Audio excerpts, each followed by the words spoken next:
feel like Bruce Buffer just told me it's time. History! Oh! UFC history! Pittsburgh Steelers have won the Super Bowl for a sixth time. I think they're ready for a show. Why you late, bro? You have to be professional. We are now joined by the greatest. DC, you broke my heart. DC always hates on you on this show. So now, one, after you and I punch each other in the face, you gonna sit back down and play chess?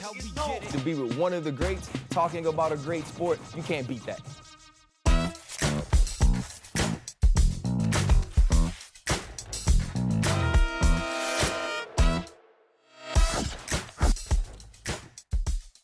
What's up, guys? Welcome to a brand new episode of DC and RC. I'm Daniel Cormier. That's my man, Ryan Clark. You know we're always on the road, guys. So I'm in Fargo again, as I am every summer. And Ryan Clark, nobody knows where Ryan Clark is. But as I see him, I know it's somewhere beautiful. RC, how you doing, my brother? I'm doing good, man. Listen, right now I'm in Florida. It's a little hot. My studio is kind of in a garage, not in a garage, in a studio building. And so if I start to sweat a little bit, y'all don't trip. I'm going to be okay. I wouldn't miss the light heavyweight title shot, but some people went to Daniel Cormier's basketball game and they might, DC? You want to tell us about that? RC, it was not my basketball game. And honestly, the reality is, I wasn't even going. I told you before we left, I said, I may flake. And you were like, dude, you have to go. Even though you promised you were going to go play and you flaked. So you forced me to go and then something happened. Before we get to that, guys, coming up on the show, we will discuss Jamahal Hill's injury and what it means for the light heavyweight division. Who should fight at the Bantamweight title? For the Bantamweight title right now, knowing what we know from last weekend in Las Vegas. And as always, we tap in or we tap out. But RC, we have to start with the Jamahal Hill situation. You alluded to it a little bit. He got hurt. I'm not saying he got hurt playing basketball, but Jamahal Hill was hurt. He had to relinquish the championship last week. Saw him on a scooter thing at the fights last week and has already had the surgery. So recovery starts right now. What are you thinking when you hear that Jamahal Hill is out and he's now no longer the UFC light heavyweight champion? I think the first thing is what you feel for every athlete when they go through an injury like this. And it's different times now, right? It used to be if a fighter or if a athlete, a football player, basketball player tore their Achilles, you thought that their career was forever changed. With technology, with the advancement in surgeries and rehab, that's not necessarily the case. But I even feel more for a fighter, DC, a guy who has climbed the hill in the light heavyweight division and wins the championship over Glover Teixeira. He's waiting for Yuri Prochazka to recover from his surgery so they can have that big-time fight in the light heavyweight division, and now he has to relinquish his title. So I was sad for Jamahal, and I felt for him, understanding how hard it is to be a champion in the UFC and how difficult it is to retain that championship and to just have to give it up because you're injured away from the octagon. The difficulty that has to be physically, emotionally, and mentally. I truly feel for him. But also, let's look at the light heavyweight division, a division that's had a tough time keeping a champion after having two of the most dominant champions in the weight class of all time in John Jones and you, DC. It's a very difficult spot. And so now they're trying to figure it out as Jamahal Hill is also trying to figure out the rest of his career coming off of such a terrible injury. You know, when I think about this, I feel bad for Jamahal in this sense, right? He was a guy that when Ankalaev fought Blachowicz, he was sitting at home. He gets the call that he's getting the title fight. He has to get in shape right away to go to Brazil to fight Glover Teixeira. He wins the belt. He's riding a wave that he's never felt before. This is a kid that came off the Contender Series. We've never had a champion come off the Contender Series. Jamahal Hill did that, and that speaks to who he is as the athlete, but also as the man. To have to relinquish the belt in the way that he did is very unfortunate. Now, what the champ told me was that he thought he rolled his ankle playing basketball. But he said it wasn't until he went back to training, he kicked him, and he checked it, where it really became painful. So he believes that maybe that was the culprit, right? Getting kicked, checking the kick after kind of rolling it. But what that tells me is this division is a little bit snake bit, because Yuri Prochazka he had the look of a guy that could be the champion for a while. Vacates. Jamal looks fantastic going in that fight against Brazil against Glover. Vacates. What does that mean for this division after, for a decade, it was either John Jones or it was Daniel Cormier holding that belt? There have now been 4 champions, RC, since John Jones gave the title away after his fight against did he fight the Dominic Reyes? It was right? Reyes, right? It was Dominic Reyes. Yeah, it was Reyes. Mm-hmm. It's been 4 champions, bro, since that time. Like, what has happened to the division? Because before us, it was Tito Ortiz, Chuck Liddell. It was the glamour division of the UFC. What now for the light heavyweight division? I mean, when you look at the UFC, the smaller weight classes are extremely exciting.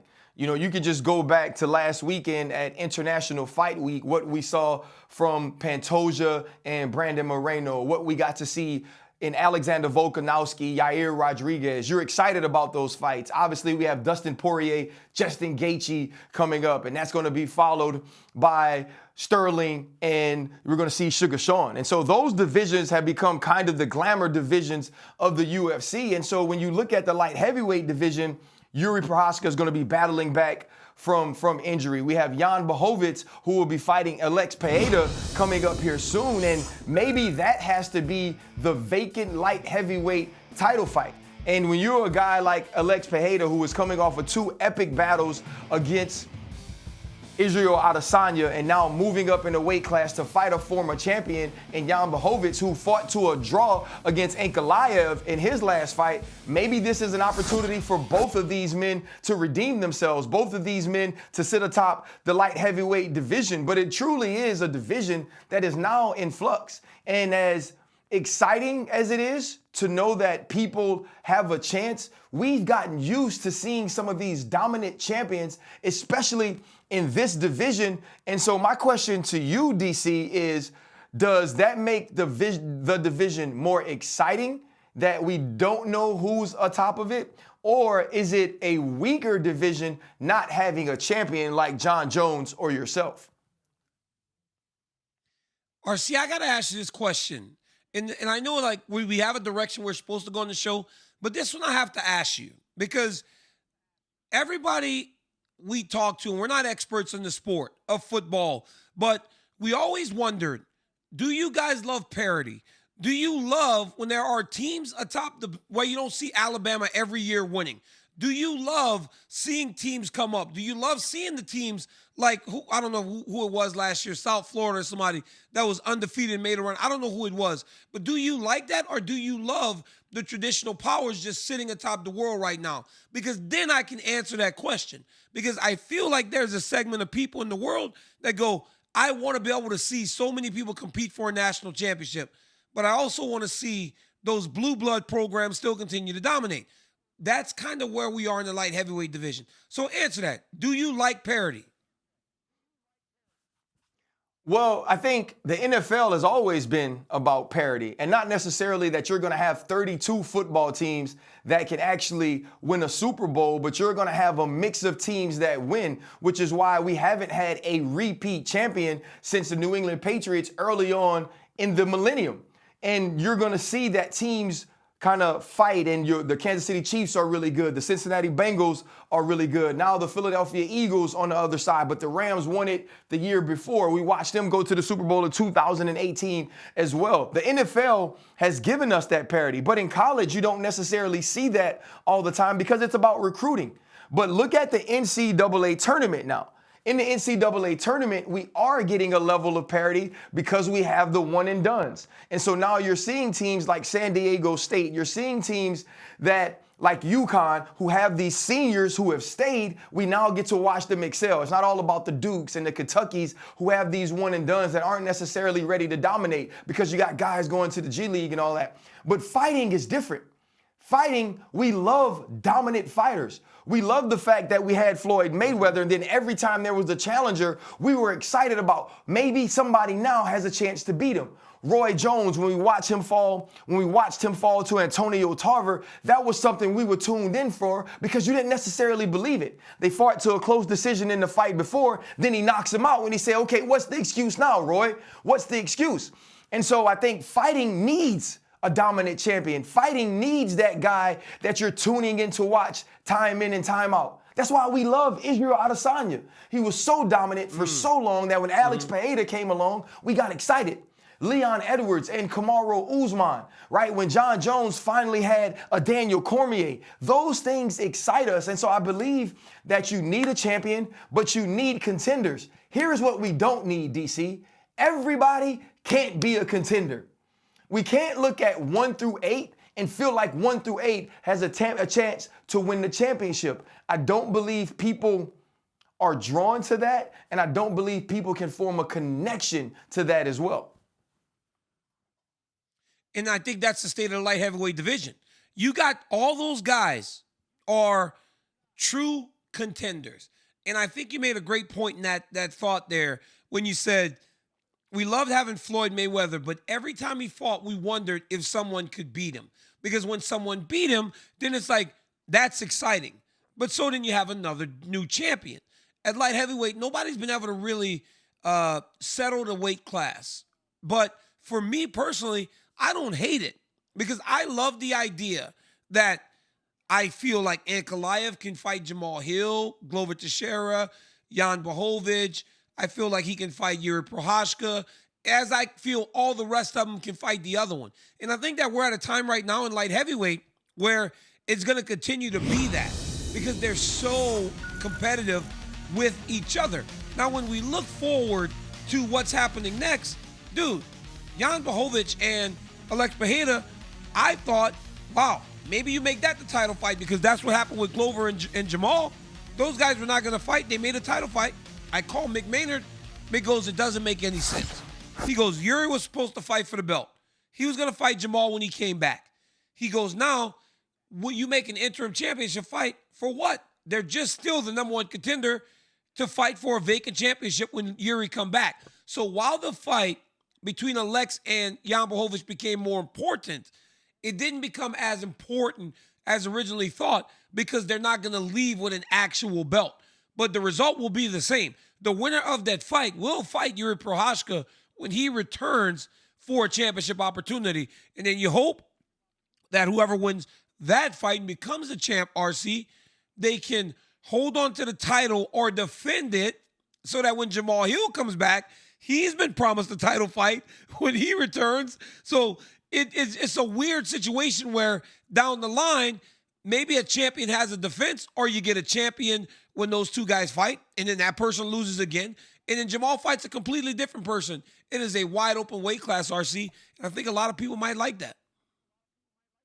Bro, it's like the Kumite. I'm just waiting for Jean-Claude Van Damme to come back and spray dukes and go there and fight, man. I mean, it's like, it's a freaking free-for-all. But from one division in the men's light heavyweight division that doesn't have a champion to another, which is the women's bantamweight, where we see Amanda Nunes, who's the GOAT of women's mixed martial arts. She retires and leaves that entire weight class wide open. This weekend, Mayra Bueno Silva gets a huge win over Holly Holm. She submits her.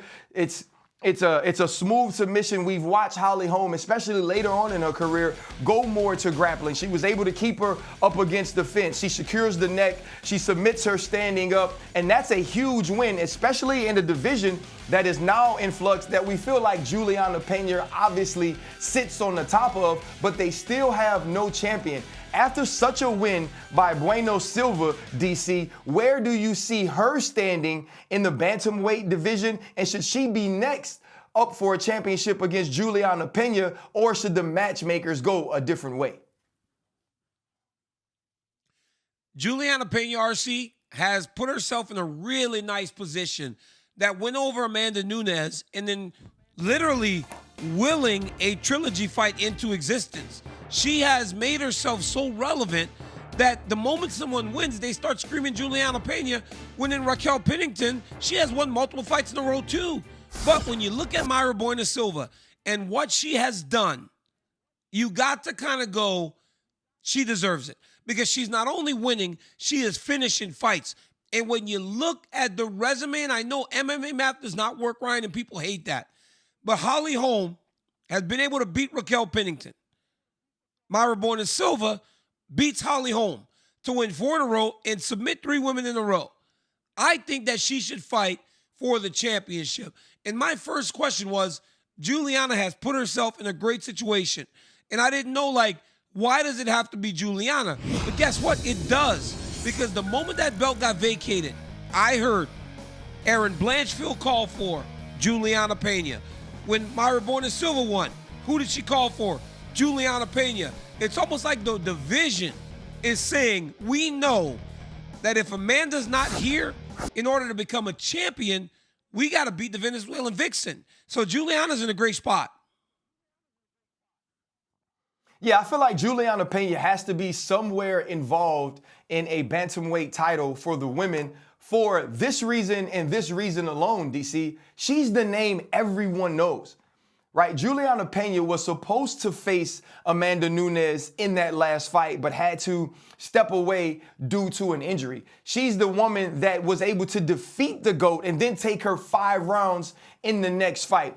And she's seemingly the name that finds a way to at least captivate not only some of the audience, but the other fighters that are vying for that title. So to me, she has to be involved in it. But when you look at it, DC, is there still excitement in that division? Or how much excitement is there in that division? I think a Erin Blanchfield moving up to fight Juliana Pena would be extremely fun. When you look at what Mayra Bueno Silva has been able to do in her last few outings, I think that would be exciting as well. But looking at this woman, other than Juliana Pena, there's no one that carries that cachet that will have an ability, I think, to carry this division.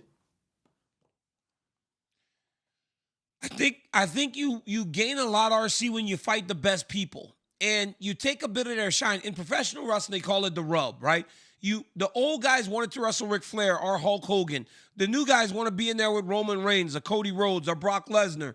You want to wrestle with that person that carries that star quality. You want to be in there with the people that the division or the company pays attention to. And I believe Juliana got that by fighting Amanda Nunes. She's a bigger star today because of Amanda Nunes and how negative and bad their rivalry ultimately became, to where Juliana goes, I wanted to run in the ring and stop her from retiring when she was done. So it's like she has gotten the rub from Amanda Nunes. So that is why she has been elevated in that situation. But there are many talented women in this division. And I think Mayra is doing the right thing. She's talking about, I'm the face of the division.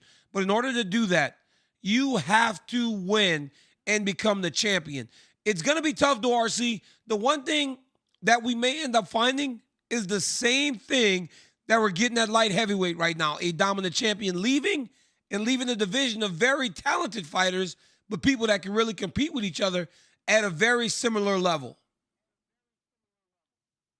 You know, some of the rumors that we are hearing now that the bantamweight division has opened up even caught my attention during a week where, I was trying to step fly at the ESPYs. But there were rumors that Ronda Rousey may actually make a return, DC. Buy or sell a comeback for the superstar? I'm selling, RC. I'm selling that Ronda Rousey's coming back. I don't know that she needs to come back to fighting. Ronda Rousey has so many things going on in her life right now. I feel like she's going to walk away from the WWE, but because she's going to walk away from the WWE, it's starting to make people excited, right? Because if she's not in the WWE, what's she doing? I don't think Ronda needs to be doing combat sports. I don't think Ronda needs to be doing anything physical right now. She has the opportunity to do whatever she wants. Ronda's made her own rules. I saw you guys. I just had to look down at my thing, Ryan, because my computer's about to die. You know, I'm trying to maneuver to get it plugged in so that the thing doesn't die in the middle of the show. But Ronda Rousey could come back if she wanted to. But we can't, as much as I love Ronda, and Ronda's one of my friends, we cannot pretend that Ronda left only because she lost to Amanda Nunes. Ronda left because she lost to Amanda. But Ronda also lost to other people. And it's not like if she came back, it would be easy for her. It would still be extremely difficult. And I don't think right now Ronda needs to do any of that. Ronda's at a place in her life where she needs to do what she wants to do. And I don't know if MMA's that thing. You know what's crazy, DC, is that when Ronda Rousey ruled the division wasn't as good as it became, right? When Holm was able to take the belt away from her, when Amanda Nunes became the champion. But all of a sudden, when Amanda Nunes leaves, it feels like the division isn't as advanced as it was. But we have to think about where women's mixed martial arts has come in the last few years. But speaking about superstars, there were some superstars that stepped out last week for the ESPYs. Hey. I'm not just talking. RC. I'm not just talking RC. about your boy. Yo. RC. I know you look good, but RC. You know what's crazy, my brother? You know what's crazy, bro? You know where the Ronda Rousey rumor started? Chelsea Chandler, bro. Where? And then when Chelsea Chandler got hit, she ran away. She ran away in the octagon. Dog, Chelsea Chandler started that rumor and then got hit and then ran. Dog, why did she not put her hands up before she ran head first into the side of the octagon? She didn't even stop herself. Hey, DC, first off, because she was running too heavy. You could tell that UFC fighters don't work on their running form. And the other thing, the only thing she cared about was not getting punched again. And sometimes when you don't want to get punched again, you'll do whatever the hell you can to get away. And in truth, it actually worked because she was going to get put to sleep, DC.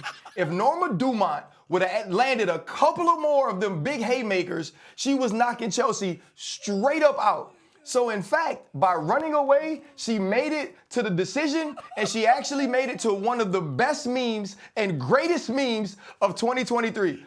I want to end this. DC, you're totally unprofessional. You cannot laugh at people during the fight, bro. Can't do it. You can't laugh at folks during the fight. You're supposed to be letting the world know what technique that is, not laughing at folks.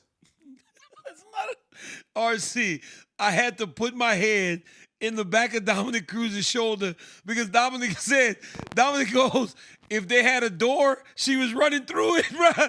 He said if they had a door, she was running through it. It's time for Steppin Fly. Somebody start Steppin Fly, man. Bro, I rode over to RC. the ESPYs with Leon, with his manager. He was clean, bro. It was hot as hell out there, too. And my dog was killing that double-breasted. Hey, let me tell you something, RC. Leon Edwards was dressed like a champion. Dude stepped out. Hey, we're used to Kamaru Usman stepping out. Now, Kamaru Usman can be a bit extra. Leon Edwards has that nice double-breasted, classic. Dude look good. Look like a champ, RC. DC, don't do that to Usman, though. Don't do it to Usman because he got beat. Nah, that man not a champion. And check out my guy, Alexander Volkanovski. First off, I met Volk in person for the first time. He's a very short man, but he was clean. The suit was the new oversized look. It looked like this is what he used to wear when he played rugby. But when you can fight like Volk, I ain't gonna be the one to say that you not Steppin Fly. RC, I was about to say, Volk look like me whenever I try to go somewhere nice. It's like you want to do something different, but you kind of get out of your lane, and then you look all messed up.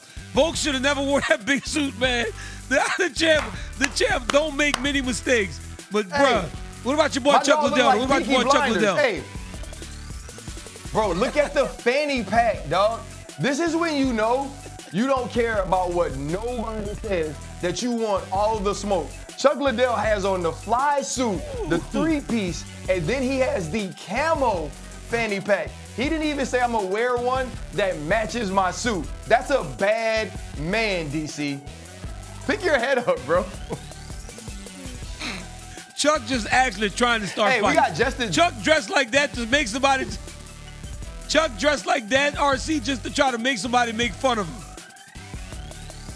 Hey, look, Justin Jefferson, this is what we do in the booth.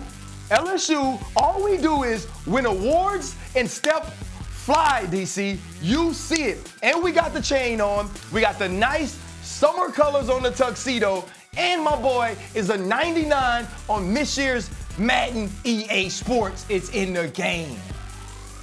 Respect us, DC. Hey, RC, your boy looking good. Your boy looking good. Your boy look like he might be a part of that fraternity you in, Noop, or whatever you like to say. Because he look, hey, that boy dress, man. That boy dress, RC.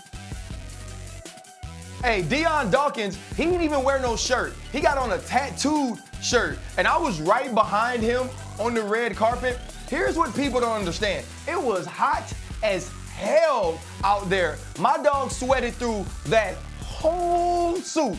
And so, did the tattoo shirt work? Absolutely. He was clean. But he probably wanted to have a little barrier between that skin and that coat because that heat tore the big man up. Let me tell you something, RC. I love when a fat dude just got a lot of confidence, and this boy got some confidence. But RC, let me get this next one started. Let me start the next one. Somebody load up my boy RC. Because when my boy shows up to an event, look at him with the pink, my guy shows out. Hey, DC, listen, I had to represent the whole podcast. I had to make sure everybody knew that when you come from the booth, you step fly. And hell, I don't know if they ever gonna invite me back to the SB. So I only had one shot. I felt like Eminem. Eminem, you only get one shot. You can't miss your chance to blow. Opportunity only comes once in a lifetime. RC, I swear on everything. I hadn't seen you wear one of them shirts for a while. I was like, man, RC, what happened to them little shirts with the collars? I was like, was that last year's look? Are we not doing that anymore? And then you pull up to the ESPYs with the pink one that is just next level. Hey, ESPYs look like a phenomenal event. RC, John Jones won the ESPY for Fight of the Year. If you had to guess right now, right, it would go to next July. From July to July, who would you predict would be the Fight of the Year for next year? I think we have to see what happens in the second half of the year. I think if Justin Gaethje wins an absolute war with Dustin Poirier, he could be up for that title after what we saw with Rafael Fiziev in London. You know, I don't know if there's another woman that could win it unless Alexa Grasso finds a way to beat Shevchenko or Zhang Weili has a huge fight in China.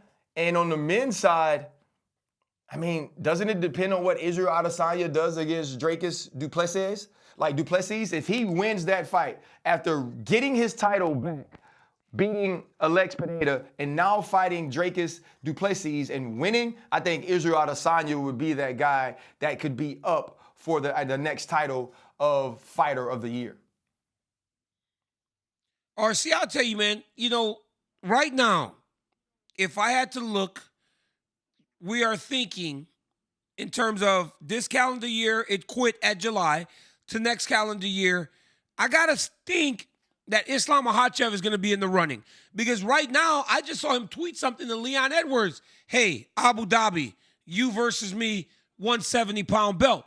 If that becomes true, or if it doesn't even happen now, RC, say he fights in Abu Dhabi and defends, and then maybe he can get that fight down the line, why would Islam Makhachev not be the Fighter of the Year for 2024? Now, RC, when we talk about the future, we always try to look forward. The end of the year is shaping up to be fantastic. Corporate Jake, let's take a look forward, my guy. All right, guys, so ESPN.com looks ahead to the rest of 2023 with some questions, so we'll do the same. First, we're going to start UFC 295, John Jones versus Stipe Miocic. Daniel, 0, 1, or 2, how many fighters retire after UFC 295? Ooh, that's a good question. I'm going to say 1. only because of this. I know John Jones said that Stipe may be his last fight, but I don't know if I believe that just yet. The money's too good. He's still too young.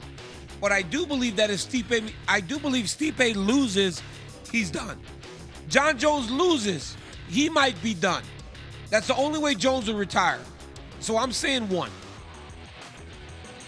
Yeah, I'm gonna say one as well, and I think it is Stipe if he loses. And it's the loser of the fight.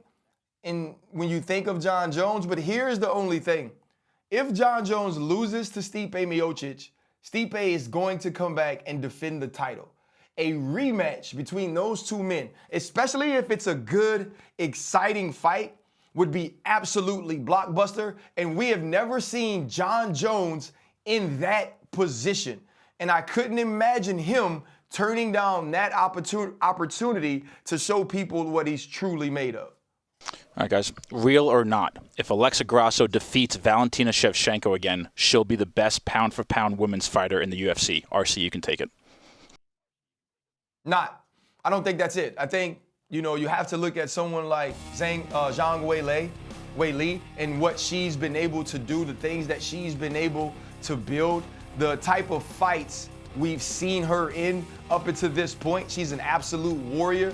And don't get me wrong, I understand when you beat one of the greatest of all time in Valentina Shevchenko, it immediately thrusts your name into those type of conversations. But I just believe that Zhang Weili is tops of the top when we talk about the women's division right now. I agree with Ryan to a point because, bro, I saw Zhang Weili the other day at the UFC Apex. I'm starstruck. She just looked like she can fight. She looked strong. Yes. She looked intense. She shook my hand. I was like, oh, that Zhang Weili is something different. But, RC, last year when we were done, I said the women's fighter of the year is Valentina Shevchenko, and we could give that to her every year because she is the number 1 pound-for-pound fighter in the world in female fighting. If Alexa beats her twice and beats her in the way that she did, then I believe that it does make her number 1 pound-for-pound because Weili does not have the opposition to show and prove that she's number 1. She still has not beat Rose Namajunas. And if Rose Namajunas goes down to fight her again, there is a clear challenge to her spot atop the pound-for-pound rankings and to her crown. So I say it's real. Corporate Jake. All right, DC, we'll start with you since this is your guy. Who will Islam Makhachev fight next, and who should he actually fight next? I think Islam Makhachev will next fight against someone that is not even necessarily on our radar. I just don't believe it's supposed to be the winner of Gaethje versus Poirier. But I do not believe that those guys will come out of that fight clean and be healthy enough to put a title fight right that soon. I also know that Charles Oliveira has already told the UFC he's not fighting in October. So it will not be Oliveira. We're going to have to go down the lightweight rankings and find some other guy. And people are going to be very disappointed. It'll be the number 4, 5, or 6 ranked guy that's going to get a title shot because there just will be no one else. I don't believe that Justin Gaethje and those guys will be okay. I mean, and I'm looking at the top 6, and Chandler can't get a title fight. Gaethje, Poirier are going to be hurt. Oliveira said he's not fighting. And Beneil Dariush just lost. Michael Chandler is supposed to fight Conor McGregor. So, I mean, I don't know who he's going to fight. But someone's about to get a blessing, RC, because there will be no one else. He will not fight Leon Edwards, though. I don't think the UFC is going to allow him to be in 2 title fights, super fights, without having to defend the championship one time yet. Yeah, I don't necessarily believe he'll fight Leon Edwards either. And we've also know that Alexander Volkanovski just had surgery on his hand. And if Do Bronx is not going to fight him, I have zero idea who Islam Makhachev fights. And it's kind of sad, don't you think, DC? Like, he finally rises to the point where you expected him to always be, and there's just nobody there. And when you look at that division, which is a very exciting division, we watched him, I guess we could say, defend the title in a super fight against Alexander Volkanovski. But even with that, now looking at what we could see happening in Abu Dhabi, Gaethje and Poirier, there's no way after the way those two men fight, after that fight, that they'll be prepared to fight in Abu Dhabi. I think it's going to be somebody down that list, and I don't expect it to be Michael Chandler. So expect the rest of the fans and us here on DC and RC to be slightly disappointed. All right, guys, one last one as we look ahead. Bunch of fights are already booked for the rest of the year. So, DC, which fight are you looking forward to the most for the rest of 2023? You know what's one that I'm really looking forward to, and I know this might be like a little different. I'm looking forward to O'Malley versus Aljamain Sterling, because I learned a lot about Sean O'Malley in that Piotr Jan fight. I learned that he can compete at the highest level, but can Sean O'Malley compete against a guy in Aljamain Sterling that has proven to be so difficult for the rest of the bantamweight division? And not only for those reasons am I excited, I'm excited about Aljamain Sterling being on the biggest platform of his life and of his career. And I'm excited for Aljamain Sterling to have the opportunity to fight a big-name guy and possibly earn the respect that he so justly deserves from the fans. So I think a lot of questions will be answered in Boston. Is O'Malley that next big-time star? We know he has star ability, but he has to become the champion. And can Aljamain Sterling take that shine and turn that into a career that should be respected, that sometimes gets overlooked? You know, I don't necessarily remember if this fight has been made yet, but I expect it to be. Leon Edwards and Colby Covington. That's a fight that I'm excited to see. I believe that's the natural progression of the welterweight class, that should be the fight we see next. And we know that Colby Covington brings it every single time he steps into the octagon. He's been away since fighting Jorge Masvidal and some of those injuries he suffered away from the octagon. Leon Edwards stepped up and showed us that when you get that strap, you do become 30% better in the way that he dominated Kamaru Usman in London. And I'm expecting to see a better Leon, but also a game Colby Covington, who I actually met in the Vidara over International Fight Week. I think that would be an explosive end-to-end fight where both men show some of the best that they have to offer. RC, I saw Colby there too. He was actually playing in the World Series of Poker, didn't go to the fights. RC, let me ask you a question though. What did you think about Colby Covington? I knew you had some strong opinions on him prior to meeting him. What did you think about him? You know what? I thought he was cool. I mean, I'm smart enough to know not to have certain conversations with certain people. And it's just like social media, bro. I'm not following you if I don't want to hear or see what you have to say or what you have to present. And it's the same thing. I'm not going to go up and shake Colby Covington's hand, introduce myself to him as a UFC fan and also someone that works in UFC, and talk about stupid things. You know, it was a pleasure to meet him. I thought he was extremely kind. He was cool. You know, everybody doesn't always like people walking up on him, and he was chill. I think it's one of those things, DC, that Colby Covington realized in order to get some of the recognition that he wanted, in order to get some of the fanfare that he wanted, he had to become a caricature of himself because he'd always been a good fighter. None of those things came across in our slight or quick interaction, and it was truly a pleasure to meet, dude. Especially whenever you're not like the most fan-friendly fighting style, right? He's a wrestler. So when he does so much wrestling, he had to really make people pay attention, and that's exactly what he did. Corporate Jake, let's tap in and tap out. All right, guys. UFC London this weekend is headlined by top heavyweights Tom Aspinall and Marcin Tybura. We know Jones vs. Stipe will take place in November at UFC 295. So, DC, tap in or tap out. This weekend's winner is next for top contender Sergey Pavlovich. Oh, I was about to say, man, do not say this dude's the next title contender because Sergey got to be close to a title fight. I think Sergey Pavlovich should actually just be standing there waiting in case somebody doesn't make the Jones-Miocic fight. But yes, if that fight goes off without a hitch, Jones-Miocic, then Pavlovich or Tom Aspinall, that's a great fight. But if I'm Pavlovich, bro, I'm not fighting nobody. I'm like, yo, I'm waiting for my title fight. Yeah, if I'm Sergey Pavlovich, I'm still sitting at the slot machine in Vegas like he was before he fought Curtis Blades. We are not tripping. But when you look at Tom Aspinall, let's think about where he was before that horrific knee injury. He was a guy that was building with 12 finishes that we expected to get a title shot extremely soon. I believe if he's able to dominate or win in the fashion that he has been winning over Tiberia, that he'll get an opportunity to fight a Sergey Pavlovich or at least be in contention for a #1 contender fight after we watch Jon Jones, Stipe Miocic. Bo Nickel, undefeated so far in his career, has stated that he is interested in fighting Khamzat Chimaev down the line. RC, tap in or tap out on a future Bo versus Khamzat fight? I tap in right now. Who in the hell is Khamzat fighting? He ain't fighting nobody. So why not put these dudes in and let's just have this epic wrestling battle? And we have to remember, Khamzat was kind of a guy that was fast-tracked, right? We watched him win those 3 fights during COVID. Then he got his opportunity against a Gilbert Burns to prove himself. Okay, Bo Nickel, we watched you punch on Valentine. If you punch on Valentine, go get your shot against Khamzat Chimaev. I think it would be something that everybody would be excited about, and Bo Nickel would truly get his opportunity to prove that he belongs in the octagon against the elite. I tap out, man. I tap out.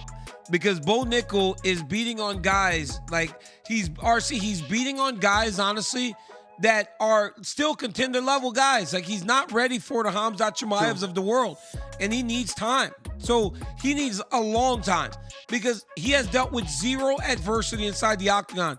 Khamzat Chimaev is a rare breed. Very rarely does anyone fight a Gilbert Burns in fight number 4. I mean, it took Khabib Nurmagomedov 7 fights to fight a super high level guy. And look at what he became. So it takes time. Do not rush Bo Nickel. And I love Bo, but Bo Nickel is not ready for that level of fight yet. You can't do that based off You can't do that based off Valentine Woodbine, bro. All right, guys. Man, he has a great R&B singer name. Michael Bisping recently interviewed former foe GSP on his podcast. GSP offered Bisping the opportunity to come out of retirement for a grappling event and also offered to train Bisping. DC, tap in or tap out on GSP and Bisping going from foes to training partners? Wait, bro, wait. I'm trying to understand what you just said to me. GSP offered to grapple with him after training him to grapple with him. No. George St. Pierre kind of being George St. Pierre's being a bit of an asshole, bro. I'm sorry, dog. If George St. Pierre is trying to alpha Michael Bisping, he's trying to alpha my boy, dog. He gonna train him to go grapple with him. Hell nah. I tap out. No. GSP is not alphing him.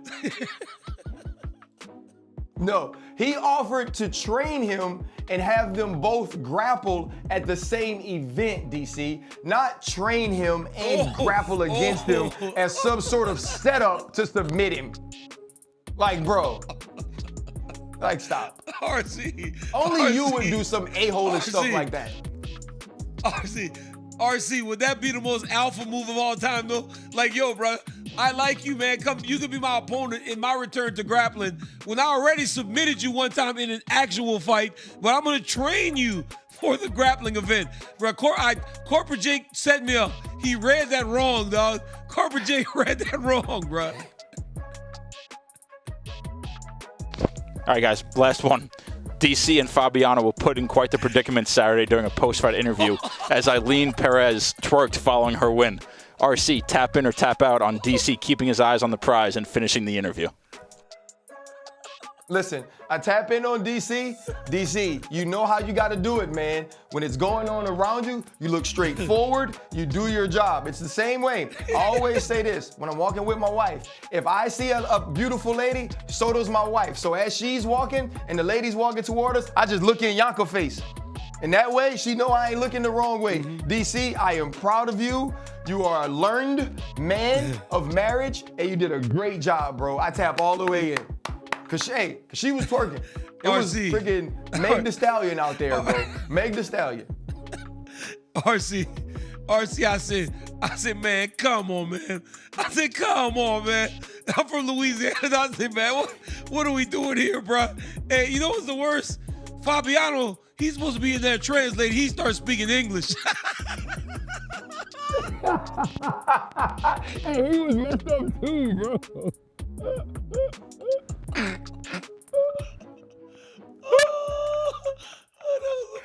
Hey, bro.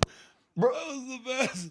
bro, when they get to twerking, dog, ain't nothing you can do. Especially if you, hey, we from the boot.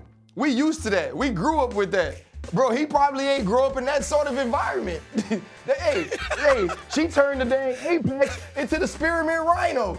She know what the hell to do, bro. Like, he didn't know. Hey, guys, I'm RC, man. That's DC. Clearly, we better learn how to speak another language, because when around twerkers, translators don't translate. But you can catch us every Tuesday, wherever you get your podcast, and at 12 a.m. at midnight on ESPN2. I don't even know how much time we have left. I know it's pretty close. I know it's almost over. DC can't talk. He has a lag. Bad Wi-Fi. Please continue to support us. We promise we'll get back on track next week. DC, say goodbye. Just say goodbye, DC. Wave your hands.